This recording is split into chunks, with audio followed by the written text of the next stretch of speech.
You are listening to Viewpoints from PlaceCloud. Cultural researchers tell stories of places from around the world. For the full multimedia experience and to support the creators you enjoy, visit placecloud.io. The Gevangenenpoort, or Prisoner's Gate, here in The Hague from 1420 until 1828 was used for housing people who had committed serious crimes while they awaited sentencing. It has since then been home to a literary club, a museum, and an art gallery. It's also the location where, the only time in world history, a prime minister was eaten by his people. But let's backtrack a bit. On the other side of the Atlantic, Brazilian history can have this peculiar way of folding violence, irony, and symbolism into one another, laying the groundwork for the concept of anthropophagia, the consumption of man and human culture by man. When Oswald de Andrade wrote the Manifesto Antropófago in 1928, he was not celebrating cannibalism as a literal act so much as naming a strategy, Brazil's way of surviving conquest by eating the conqueror, digesting foreign powers, whether Portuguese, Dutch or French, Catholic or Enlightenment, and turning them into something unmistakably its own. What arrives as domination leaves as culture. The enemy is not rejected, he is ingested, metabolized, and turned into something new, indigenous. 2.5 centuries before the Andrade, Antonio Paraopaba was already living this logic, though without the safety net of metaphor. Paraopaba was an indigenous Brazilian leader allied with the Dutch during their occupation of northeastern Brazil in the mid-17th century. The Dutch, less so the Portuguese, had multiple practical reasons, commercial, Calvinist, and geopolitical, to tolerate indigenous autonomy, at least to some extent. As a consequence, Paraopaba traveled to the Netherlands no less than 3 times, including once in the company of John Maurice of Nassau-Siegen, the Governor-General of Dutch Brazil, and during his final visit in 1654 wrote a letter to Johan de Witt, the Grand Pensionary, a kind of prime minister, of Holland.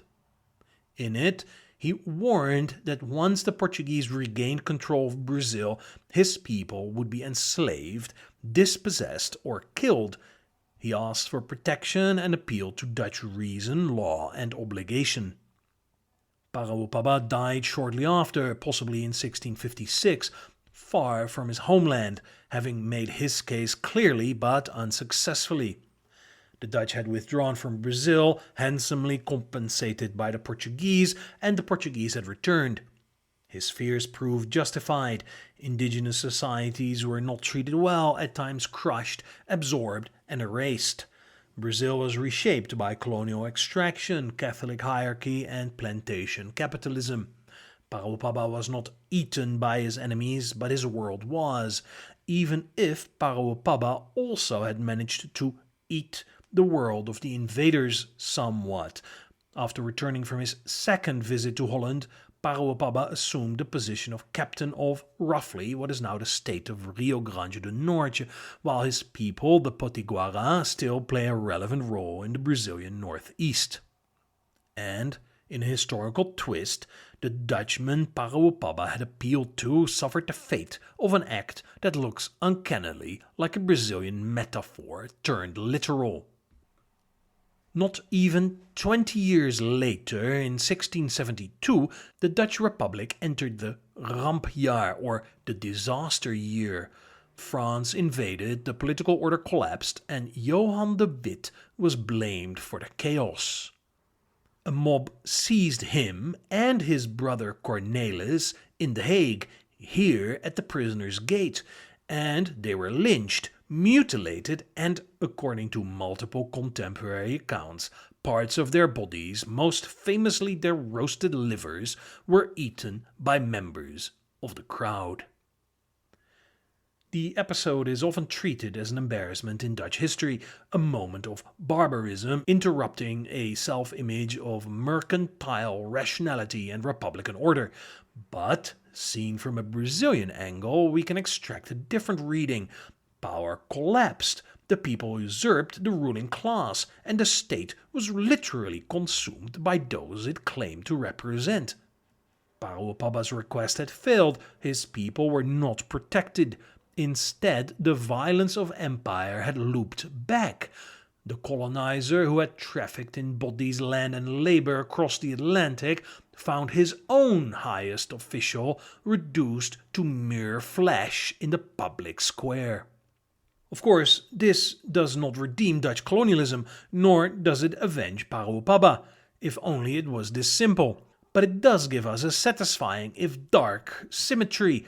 Brazil absorbed Europe under centuries of domination and transformed it into music, language, religion, food, and resistance. The Netherlands, in one catastrophic afternoon, enacted a rather brutal parody of that same process: anthropophagia without irony, consumption without transformation. Paraopaba wanted justice and protection. He received neither.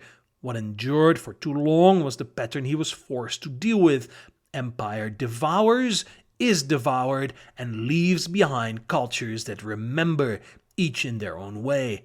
Brazil by turning trauma into theory, cannibalism into critique, and the Dutch, they remember by quietly agreeing not to speak too loudly about the events of 1672. History proved Paraopaba right about power, exploitation, and what happens when control slips. Twice. First with the Portuguese returning to Brazil, and then back in Holland. Sometimes the conqueror is consumed by his subjects, not as a strategy, not as a manifesto, but simply because the crowd is hungry and history has left him simmering for long enough.